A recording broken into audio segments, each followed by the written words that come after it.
अन्नदाता, पग पग पर है संग तुम्हारे अन्नदाता। लहू किसानों का बन के पसीना सींचता है धरती का सीना। मेहनत का तेरी हक दिलवाने, नई तकनीक नई खोज बताने। पशुधन को गुणवान बनाना, पौध सुरक्षा को सिखलाना, खेती के सब गुर समझाने, भारत का सरताज बनाने। आठों पहर है संग तुम्हारे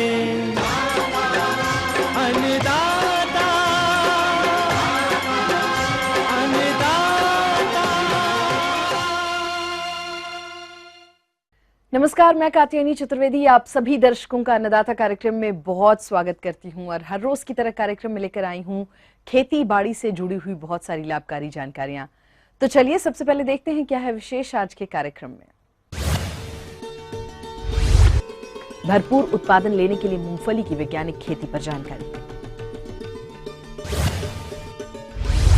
उड़द और मूंग की अधिक उपज देने वाली प्रजातियां और उन्नत बुआई तकनीक। लेमन ग्रास की खेती करके किसान ले सकते हैं अधिक लाभ।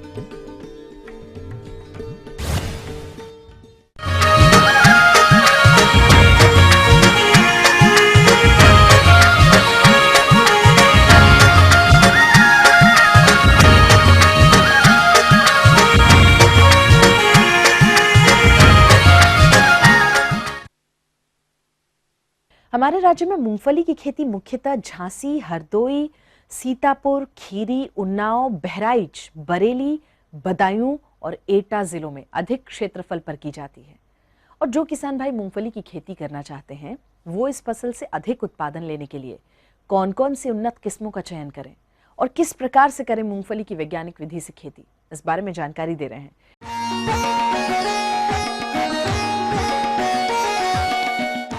मूंगफली की खेती। किसान भाइयों, खरीफ मूंगफली की सफल खेती के लिए ऐसे खेत का चुनाव करें जिसमें वर्षा के पानी के निकास की अच्छी सुविधा हो। भूमि की किस्म के अनुसार ही मूंगफली की विस्तारी, झुमका तथा अर्ध विस्तारी किस्मों का चयन करें तथा यथा संभव प्रमाणित एवं विश्वसनीय स्रोत से क्रय किया गया बीज ही काम में लेवे।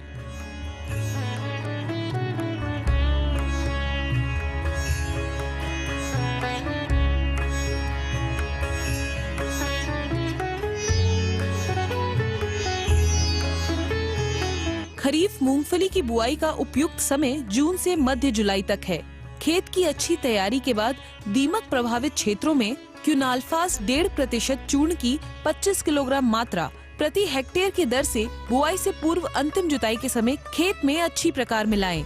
सफेद तट के प्रकोप वाले क्षेत्रों में फोरेट 10% का, क्यूनाल्फास 5% 25 किलोग्राम प्रति हेक्टेयर की दर से बुआई के समय देवें। बीज के जरिए फफूंद जनित रोगों की रोकथाम हेतु प्रति किलो बीज को 3 ग्राम थाइरम या कैप्टान अथवा 2 ग्राम मैंकोजेब या कार्बेंडेजियम से उपचारित करें।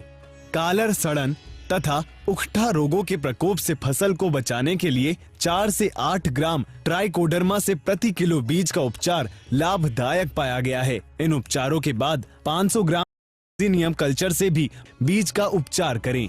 ऐसा करने से परिस्थितियों के अनुसार 10 से 20 किलोग्राम से प्रति हेक्टेयर की दर से नत्रजन की बचत होती है। इतनी ही मात्रा से पीएसबी के कल्चर से बीज उपचार करने से भूमि में उपलब्ध फास्फोरस की उपलब्धता बढ़ जाती है। झुमका किस्मों का 100 किलोग्राम, विस्तारी किस्मों का 60 से 70 किलोग्राम तथा अर्ध विस्तारी किस्मों का 80 से 85 किलोग्राम बीज प्रति हेक्टेयर की दर से काम में लेवे। झुमका किस्मों की बुआई 30 सेंटीमीटर तथा विस्तारी एवं अर्ध विस्तारी किस्मों की बुआई 40 से 45 सेंटीमीटर की दूर स्थित कतारों में 3 से 4 सेंटीमीटर की गहराई पर करें। झुमका किस्म में पौधों से पौधों की दूरी 10 सेंटीमीटर तथा अन्य किस्मों में लगभग 15 सेंटीमीटर रखें। मूंगफली की अच्छी पैदावार के लिए असिंचित फसल में 10 किलोग्राम नत्रजन एवं 30 किलोग्राम फास्फोरस तथा सिंचित फसल में 20 किलोग्राम नत्रजन एवं 50 से 60 किलोग्राम फास्फोरस प्रति हेक्टेयर की दर से बेसल डोज के रूप में बुवाई के समय खेत में उर कर देवें। इसके अतिरिक्त 250 किलोग्राम प्रति हेक्टेयर की दर से जिप्सम भी देवें। मूंगफली के खेत को कम से कम 1 माह तक खरपतवारों से मुक्त रखना आवश्यक है। इस हेतु परिस्थिति अनुसार यथोचित क्रिया अपनाएं। बुआई के 30-35 दिनों बाद झुमका किस्मों के पौधों पर मिट्टी चढ़ाएं। मूंगफली की सुइयां बनना शुरू होने के बाद जमीन की छेड़छाड़ नहीं करें। फसल में फूल आते समय, सुइयां एवं फलियां बनते समय भूमि में यथोचित नमी का रहना आवश्यक है। इस बात को ध्यान में रखकर सुविधा होने की स्थिति में 2 से 3 सिंचाई करें। मूंगफली की खड़ी फसल में लगने वाले कीटों में कतरा, सफेद लट, दीमक एवं मोयला तथा बीमारियों में टिक्का, पीलिया क्लम्प वायरस प्रमुख हैं। अतः इन कीट व्याधियों से फसल को बचाने के लिए कारगर परंतु कम खर्चीले उपाय अपनाएं। किसान भाइयों, यदि आप आज बतलाई गई उन्नत कृषि विधियों को अपनाकर मूंगफली की खेती करते हैं तो निश्चित ही आपको अच्छा उत्पादन मिलेगा। जी हाँ, तो ये थी कुछ उपयोगी जानकारियाँ।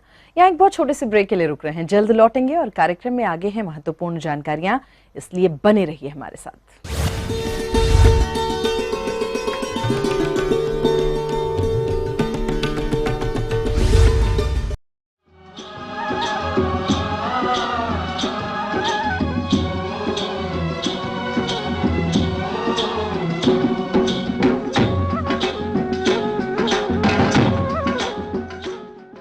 ब्रेक के बाद आपका एक बार फिर से बहुत स्वागत है अन्नदाता कार्यक्रम में। और चलिए अब बढ़ते हैं अपनी अगली प्रस्तुति की ओर।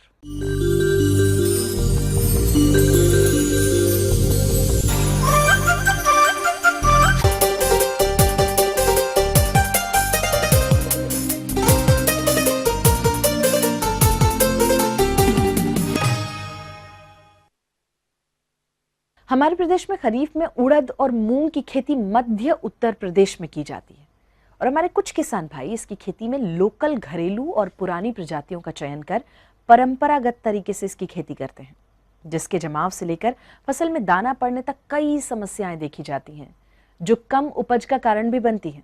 तो इसीलिए वो इस तरह की समस्या से बचने के लिए इसकी अधिक उपज देने वाली प्रजातियों का चुनाव कर किस तरह करें इसकी उन्नत खेती, इस बारे में संक्षिप्त जानकारी दे रहे हैं कृषि विज्ञान केंद्र रायबरेली के डॉक्टर दीपक कुमार मिश्रा।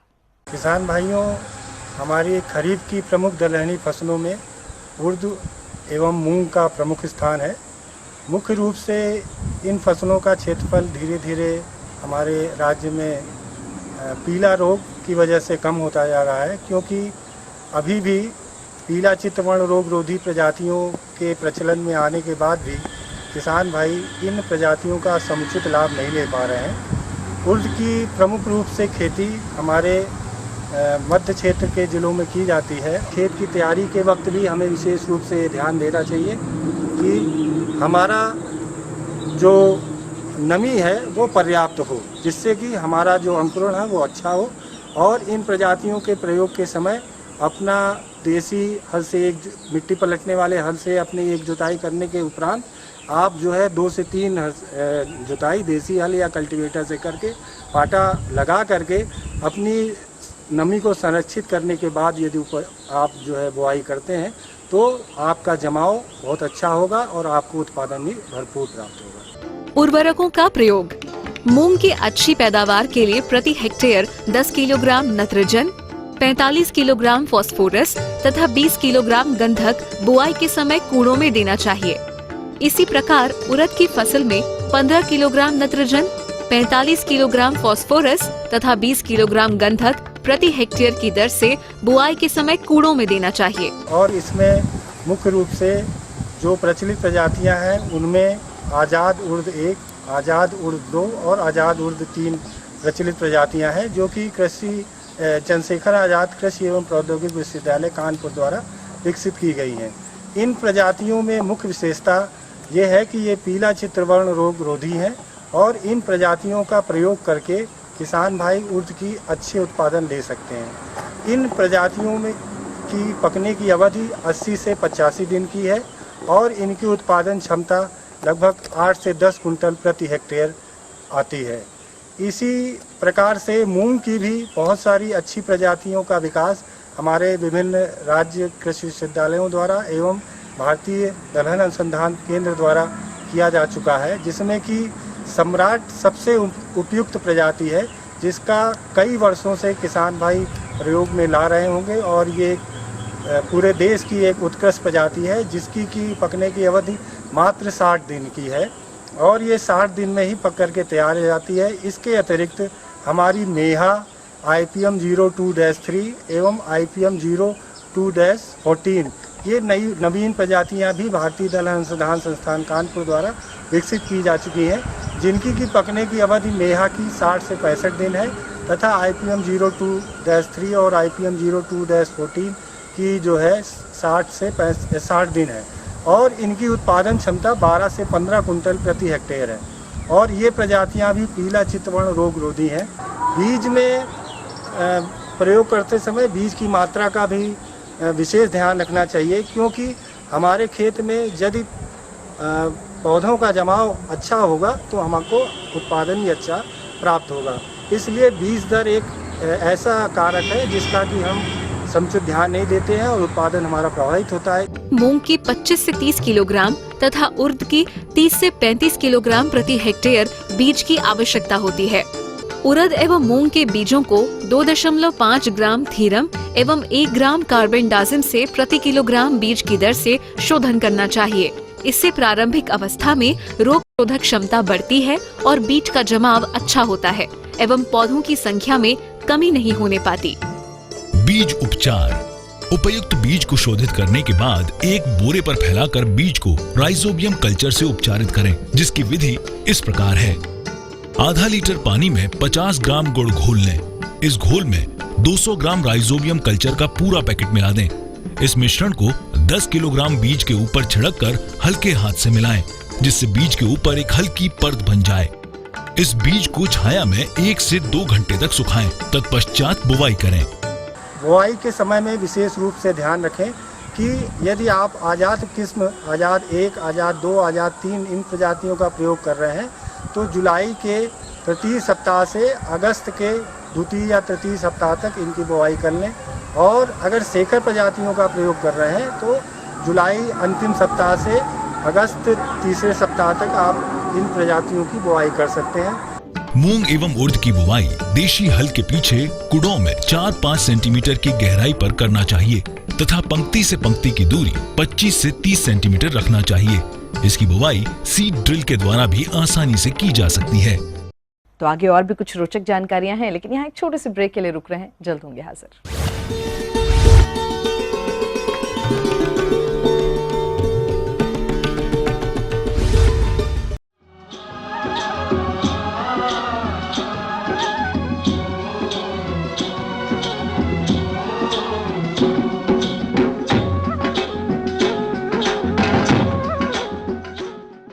ब्रेक के बाद आप सभी दर्शकों का एक बार फिर से बहुत स्वागत है और चलिए अब रुख करते हैं अपनी अगली कड़ी की ओर।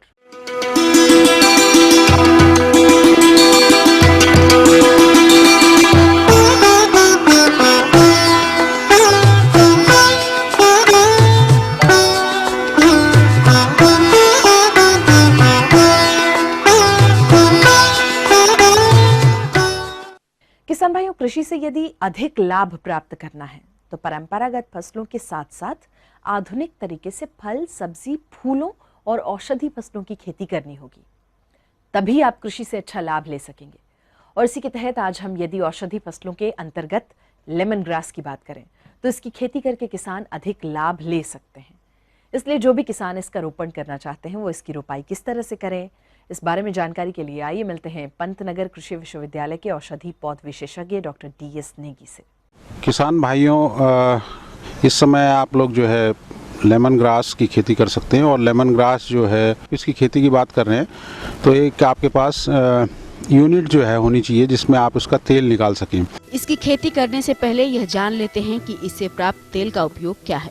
तो किसान भाइयों, इसका तेल बहुउपयोगी है, जिसका प्रयोग साबुन बनाने, प्रसाधन सामग्री में, इसके अलावा तेल से विटामिन A का संश्लेषण किया जाता है अतः कुल मिलाकर इसकी खेती करके अधिक आय आप ले सकते हैं।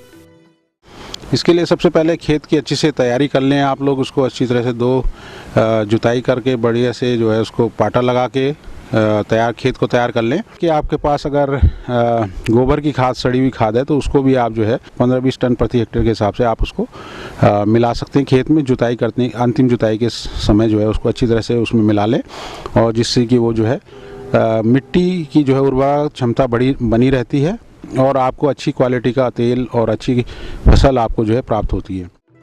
इसके अलावा रासायनिक उर्वरकों के रूप में रुपाई के पहले DAP 130 किलोग्राम और MOP 100 किलोग्राम का प्रयोग करें। यदि गोबर की खाद का भरपूर उपयोग किया गया है तो इन बताए गए उर्वरकों की आधी मात्रा ही डालें। और जो पुराने पौधों से स्लिप जिनको हम बोलते हैं उससे इसका प्रसारण होता है, उससे इसका खेती की जाती है। तो उस तरह से आप जो है फिर उसकी स्लिप्स को ले लें और उसको फिर मुख्य खेत में रोपित करें। तो इसके लिए सबसे आवश्यक है कि हम जो उन्नत प्रजाति है उन्हीं का उपयोग करें, जैसे कि आपका प्रगति है, प्रमाण है, चिरहरित है, कृष्णा है। ये कुछ वैरायटियां हैं उसकी जो लेमन ग्रास की, जो कि बड़ी अच्छी उपज देती हैं। तो उसको आप लगा सकते हैं और लगाने के लिए खेत को अच्छी तरह से ये देख लें कि आप उसमें अगर नमी की मात्रा कम है तो पहले से उसमें खेत में पलेवा कर लें और पलेवा करने के बाद जो है खेत की तैयारी करें। उसके बाद लगाने के लिए जो स्लिप्स हैं आपकी, जो जड़ युक्त कलमें हैं, उनको जो है आप लगा लें। और उसको जो है लगाने के लिए सबसे बढ़िया ये है कि आप जो है 30 से 45 सेंटीमीटर जो है रो टू रो, लाइन से लाइन की दूरी, और जो है 30 सेंटीमीटर करीब जो है पौधे से पौधे की दूरी आप उसमें रखें।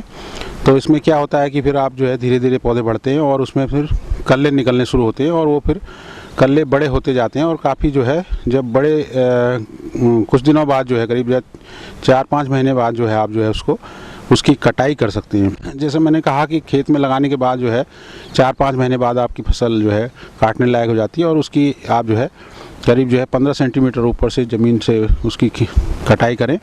और कटाई करने के बाद जो है जो आपका जो पत्तियां निकलती हैं उसका फिर जो है 4-5 घंटे के अंदर आप जो है आसवन कर लें। तो इस तरह से जो है इसकी जो है अगर आप एक बार लेमन ग्रास को अगर खेत में स्थापित कर दें तो आप 5 साल तक जो है उससे कटाई करके तेल ले सकते हैं। और साल में जो है करीब करीब जो है अगर यहाँ की बात करें तो 3 कटाई तक भी आप ले सकते हैं। अन्नदाता हेल्पलाइन निशुल्क फोन संपर्क सेवा के माध्यम से आपके द्वारा पूछे गए कृषि से जुड़े हुए प्रश्नों में से 1 या 2 महत्वपूर्ण प्रश्नों को हम अपने कार्यक्रम में जरूर शामिल करते हैं। और इसी के तहत आज का चयनित प्रश्न और उसका जवाब इस प्रकार है।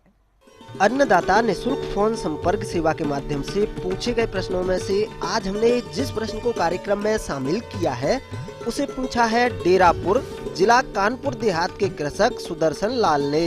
यह स्वीट कॉर्न मक्का की फसल में किए जाने वाले जरूरी कार्यों के बारे में जानकारी चाहते हैं। तो सुंदर लाल जी, आपकी जानकारी हेतु प्रस्तुत है कार्यक्रम का यह अंश। किसान भाइयों, जैसे कि आपने इस समय मक्का की फसल लगाई है तो उसमें आप देख लें कि उस समय तापक्रम अधिक है। अगर पौधे हमारे मुरझा रहे हैं तो उसमें जो है हम उसमें जो पानी की जरूर जो सिंचाई करें। गर्मी के मौसम में स्वीट कॉर्न मक्का की फसल लगाने पर अधिक सिंचाइयों की आवश्यकता होती है और यदि आपने सही समय पर फसल की सिंचाई नहीं की तो स्वीट कॉर्न मक्का के पौधे सूखने लगेंगे और उत्पादन में कमी आ जाएगी। इसलिए आप फसल की जल मांग के अनुसार समय समय पर सिंचाई करें। कि जो सिंचाई जो गर्मी का टेम्परेचर बढ़ने की वजह से इस समय हम देख रहे हैं तो हम 1 सप्ताह बाद 10 दिन के अंतराल पे 8 से 10 दिन के अंतराल पे जहां जिसकी आवश्यकता है उस आवश्यकता के सिंचाई करें। अगर सिंचाई नहीं करेंगे तो फिर हमारी फसल की बढ़वार भी प्रभावित होगी और उत्पादन भी हमको कम मिलेगा। स्वीट कॉर्न मक्का की फसल में सिंचाई करते रहने के कारण कई तरह के खरपतवार खेत में उगाते हैं जो कि फसल की वृद्धि और विकास में बाधा उत्पन्न तो करते ही हैं, साथ ही साथ कीट और रोगों को भी बढ़ावा देते हैं। इसलिए आप अपनी स्वीट कॉर्न मक्का की फसल में समय समय पर निराई गुड़ाई कर खेत को खरपतवारों से मुक्त रखें। तीसरे है कि इसमें खरपतवारों की भी समस्याएं आ जाती हैं।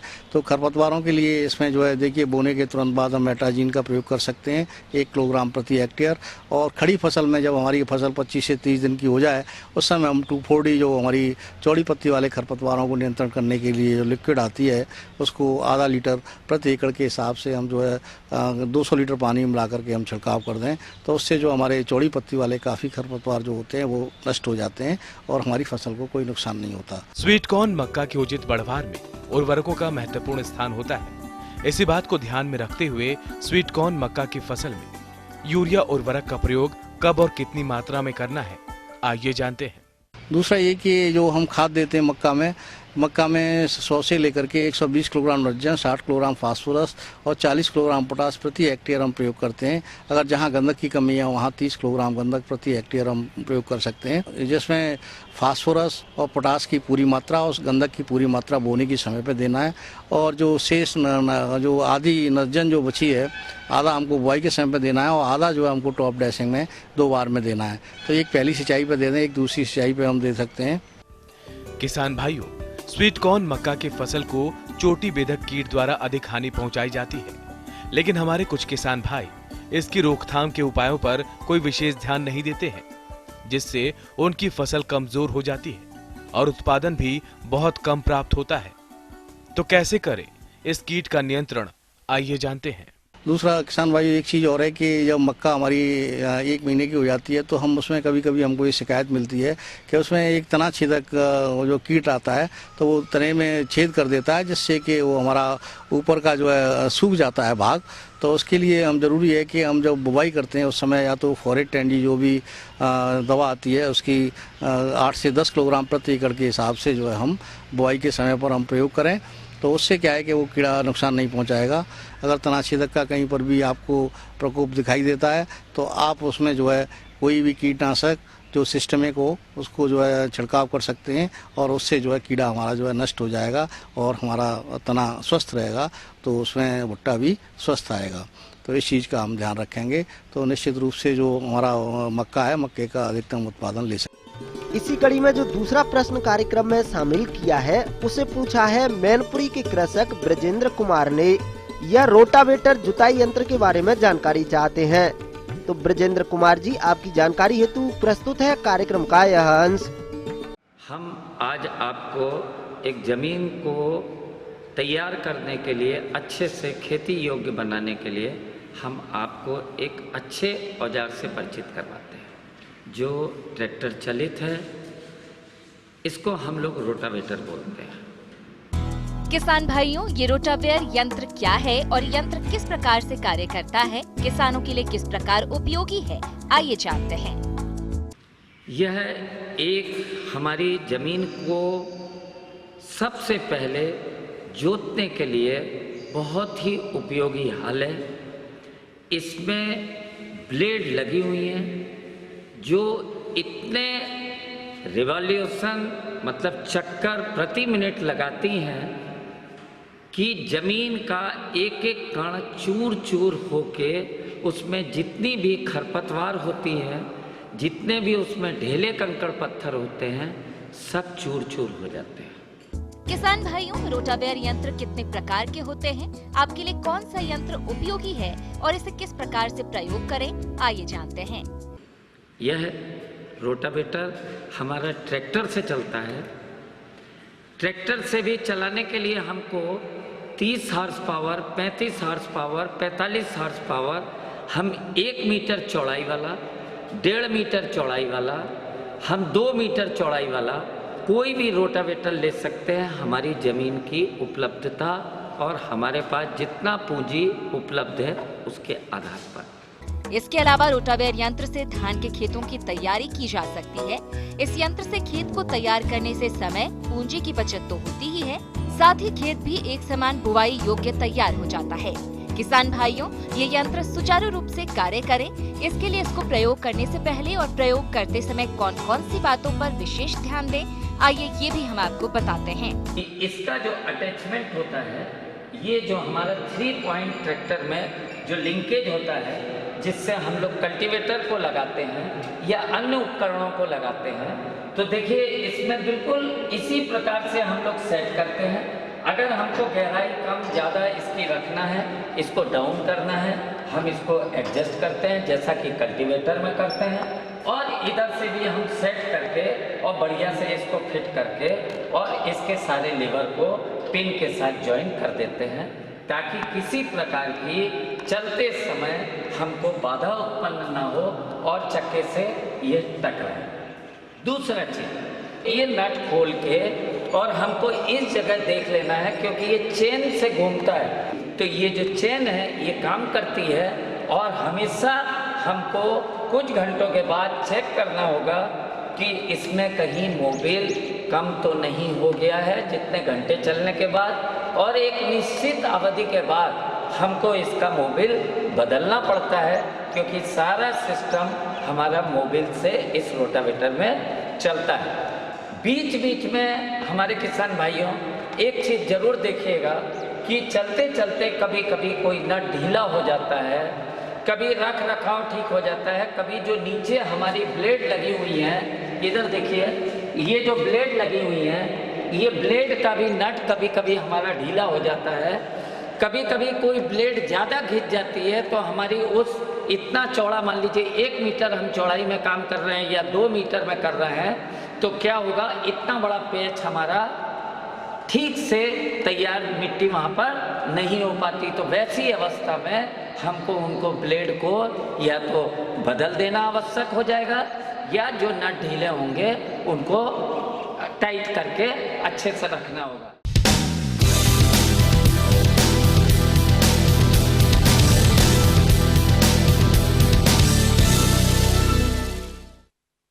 राज्य की विभिन्न मंडियों में कृषि उत्पादों के चढ़ते उतरते बाजार भाव की संक्षिप्त जानकारी इस प्रकार है।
तो हम ये उम्मीद करते हैं कि आज का कार्यक्रम आप सभी दर्शकों के लिए बेहद उपयोगी रहा होगा।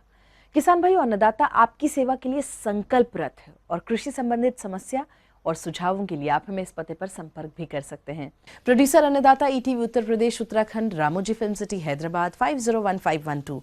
और साथ ही आप हमें ईमेल भी कर सकते हैं। हमारा ईमेल एड्रेस नोट कर लीजिए, annadatta.up@etv.co.in। और इसके अतिरिक्त आप हमें निःशुल्क हेल्पलाइन नंबर 180010845999 पर सोमवार से शनिवार सुबह 10 बजे से शाम 4 बजे के बीच में कभी भी संपर्क कर सकते हैं। और चलिए अब देखते हैं कल दिखाए जाने वाले कार्यक्रम की मुख्य झलकियां। पंपिंग सेट और ट्रैक्टर के रखरखाव पर संक्षिप्त जानकारी, अधिक लाभ केज विधि से मछली पालन करने पर जानकारी। तो फिलहाल अन्नदाता की पूरी टीम को दीजिए इजाजत। कल फिर इसी समय आपसे होगी मुलाकात कृषि संबंधित कुछ और महत्वपूर्ण रोचक जानकारियों के साथ। तब तक के लिए नमस्कार।